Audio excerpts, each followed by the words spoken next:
Cầm lăng môn tì bà thàn khai cầm phong spứ, bàn chốt bị nền ong kết nâng phiên tốt lơ tì tăng đầy bật chế bó rốt đọc bằng bì cổ xá, để bàn tự đầm nâng tha bàn chô chai đầy thầm mây. Crom càng nghe môn tì bà thàn khai cầm phong spứ, đắc nôm để lục nở nạ, anh nục bật thiên môn tì bà thàn khai cầm phong spứ, bàn chốt bị nền ong kết nâng phiên tốt lơ tì tăng đầy tầm hồn hát sập hải tá, đọc bì á,ระบบประชิปรสดับปรำปีกรุซาโดยขนมมือกรุซาเมียนกระบะได้50 เมตรมันได้สระมวยป้อน400 เมตรสถานในภูมิสายกันคมตระเปียงโจสระออร่าแขดกำปูสปือประชิปรสกับบันดาพิสนาสมกัดชวิวกาปีชนำปีป้อนมาภัยใบตามอนุกรดปี140 ของได้ให้ในประเทศประหัวตีมาภัยวิจการปีปองมาภัยปรำนี้กำลังมันตีปริธานแขดกำปองสปื้อบรรจบปีนัดอังเกตนำเตียงโต๊ะเลตีตั้งได้ประชิปรสดับปรำปีกรุษาแต่บ้านตัวดำนังท่าบ้านชูชัยได้ทำไมเดินเมียนกาอันเชิญเจ้ารวมตีมวยหลกส้นสกเลี้ยงประเทศการยาไล่แดนจุมโรคสัตว์ไตรตีปีโลกจีเฮียนประเทศองกาเอซีอัน CIPO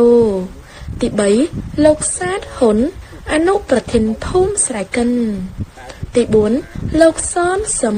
ក្រុមប្រឹក្សាឃុំត្រពាំងជោនិងទី5លោកជូច័ន្ទតារារទ្ធីប្រធានការិយាល័យអសមមន្ទីរបរិស្ថានបើតាមការផ្ដល់កិច្ចសម្ភាររបស់លោកសាទហ៊ុនអនុប្រធានភូមិស្រែកិនបានផ្ដល់ឲ្យអង្គភាពផ្សារព័ត៌មានយើងឲ្យបានដឹងថា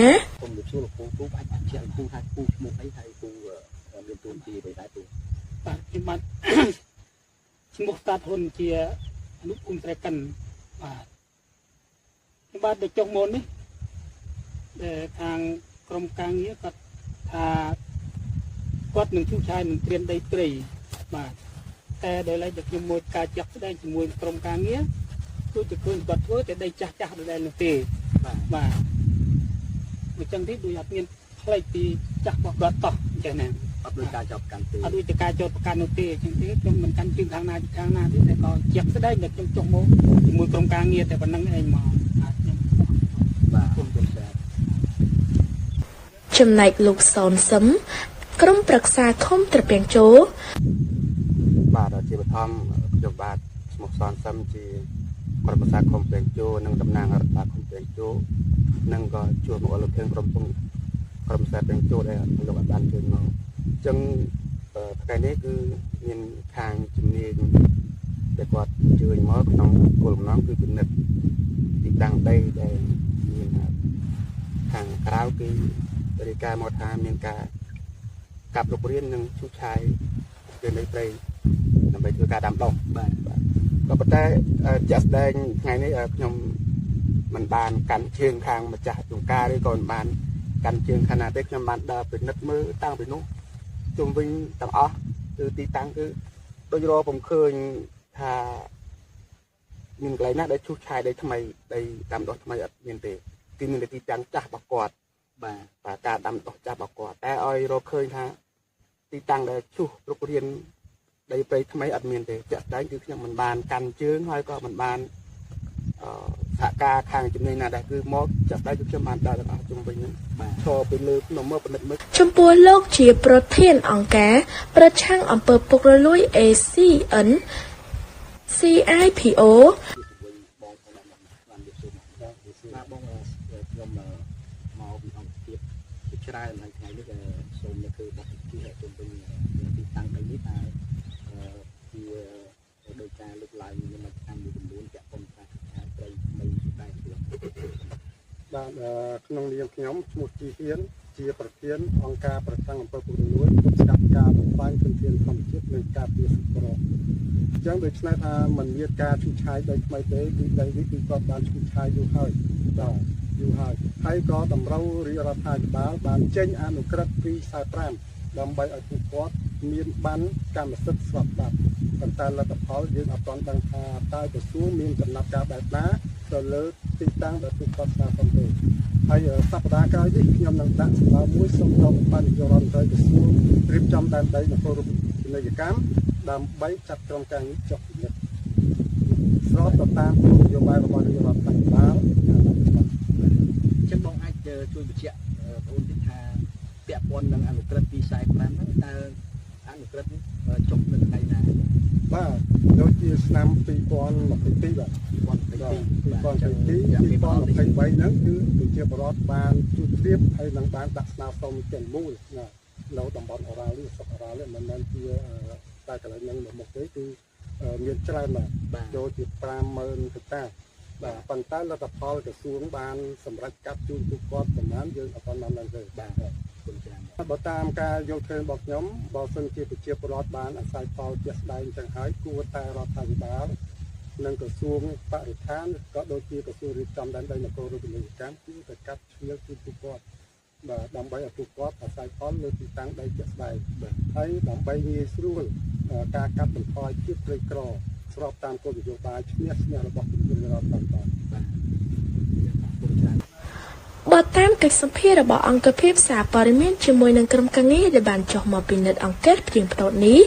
សបញ្ជាក់ថាប្រជាពលរដ្ឋមិនបានឈរឆាយដីថ្មីដោយមជ្ឈដ្ឋានព័ត៌មានមួយចំនួនដែលបានចុះផ្សាយដោយលើកឡើងថាពួកគាត់បានឈរឆាយដីថ្មីនោះឡើយគឺពួកគាត់ដាំដំណាំលើផ្ទៃដីដែលពួកគាត់បានអាស្រ័យផលតាំងពី2018តែប៉ុណ្ណោះក្នុងពេលនោះដែរតំណាងប្រជាកសិករទាំង17គ្រួសារដែលបានអាស្រ័យផលលើទីតាំងដីបានលើកឡើងនិងសូមសំណូមពរដោយខ្លឹមសារថាបាទខ្ញុំបាទឈ្មោះកូនស្រិតបាត់បង់សពថ្ងៃនេះរស់នៅក្នុងភូមិស្រែកិនឃុំទ្វាំងជូស្រុកបារាខេត្តស្ពឺ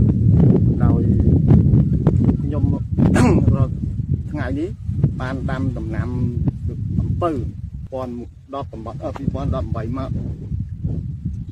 មកទល់សប្តាហ៍ថ្ងៃនេះគឺដីពួកខ្ញុំអត់មានដែលយកដីថ្មីដីអីណាឈូកដូចជាចោលថាទេ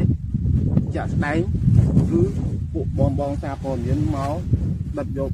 ទឹកទៀតចាក់ស្ដែងដូចថ្ងៃនេះតែម្ដងបាទអញ្ចឹងចេះដូចបងបានមានប្រសាសន៍មិញថាបងបានប្រកបការផលនៅដីនេះពីឆ្នាំ2018បាទអញ្ចឹងបងអាស្រ័យផលតាំងពី2018រហូតដល់ចំណុចណានៅឆ្នាំណាបានគេចុះមកហាមគាត់បាទការពិតពីមុនមកខ្ញុំដាំហ្នឹងដូចមិនសូវជាមានបញ្ហាអត់មានបញ្ហាទេទៅឆ្នាំហ្នឹង2025ហ្នឹងក្នុងខែ10ខែ11ហ្នឹងគឺគេមកហាមគាត់ពួកខ្ញុំឲ្យតែពួកខ្ញុំចាប់ដើមភ្ជួរឬក៏ដាំគឺមានមន្ត្រីបរិស្ថានគេមកចុះហាមគាត់យើងគេអត់ឲ្យយើងដាំបាទគឺចាក់ហ្នឹងដោយឃើញថាគេចោទប្រកាន់បងថាយកគ្រឿងចាក់ហ្នឹងឈូសឆាយដីព្រៃឬទឹកគ្រឿងចាក់ហ្នឹងគ្រឿងចាក់ដាំដុះទេបាទដាំល្ពៅបាទអញ្ចឹងមិនមែនជាគ្រឿងចាក់ឈូសឆាយទេអានេះបើនិយាយរួមទៅវាអាចឈូសឆាយបានក៏ប៉ុន្តែពួកខ្ញុំអត់មានបានឈូសឆាយទេពួកខ្ញុំប្រហែលតែឈួរនៅលើដីដែរគឺវានឹងទៅដល់ដើមពៅគល់ពៅចាស់អស់ពៅចាស់ឯងទាំងអស់ហ្នឹង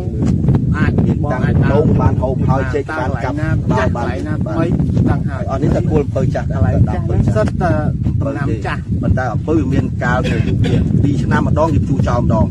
អញ្ចឹងរៀងរាល់2ឆ្នាំម្ដងគេជួចោលដើម្បីដាំថ្មីអញ្ចឹងហេតុអីបានគាត់ថាពួកខ្ញុំឆាក់ដីព្រៃមិនមែនទេហ្នឹងវាជាការចម្លែកបងប្អូនអត់ឃើញ